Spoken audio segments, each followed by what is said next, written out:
আমার ওয়ার্ড সভ্য আর আমার যেতে দাদা ভাই মানে আমার সহযোগরে 2025 ରେ ଯେ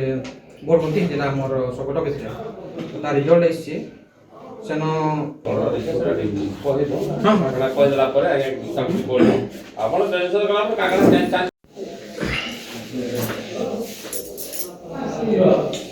ସରପଞ୍ଚଙ୍କର ମନମୁଖୀ କାର୍ଯ୍ୟକଳାପ ଚାଲିଥିଲା କିଛି ଉନ୍ନତିମୂଳକ କାମ କିଛି ନାଇଁ କରିଥିଲେ ସେଥିର୍ଲାଗି ଆମ ୱାର୍ଡ଼ ସଭ୍ୟ ଅସନ୍ତୋଷ ଥିଲୁ ତାପରେ ଜନସାଧାରଣ ବି ବହୁତ ଅସନ୍ତୋଷ ଥିଲେ ତାର ଉପରେ ସେଥିର୍ଲାଗି ଅନାସ୍ଥା ଆଣିଥିଲୁ ଅନାସ୍ଥା ଆଣିଲା ପରେ ଦୀର୍ଘ 6 ମାସ ଲାଗିଗଲା 6 ମାସ ଲାଗଲା ପରେ 26/11 ଆମର ସବ୍ କଲେକ୍ଟର ସାର୍ ଡିକ୍ଲେୟାର କଲେ ଅନାସ୍ଥା ସପକ୍ଷରେ 9 ଜଣ ଆଉ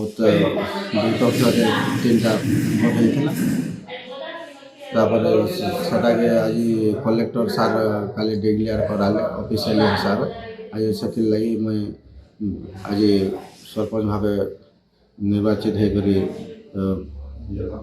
ବିଜୟ ଲାଭ କଲି ଆଉ କେମିତି କରି ଆମର ପଞ୍ଚାୟତର ଉନ୍ନତିମୂଳକ କାମ ହେବା ସେଥିପାଇଁ ଆଜିଠାରୁ ଶପଥ ନେଇକରି ଆଗକେ ନେବାର ଲାଗି ଚେଷ୍ଟା କରୁ।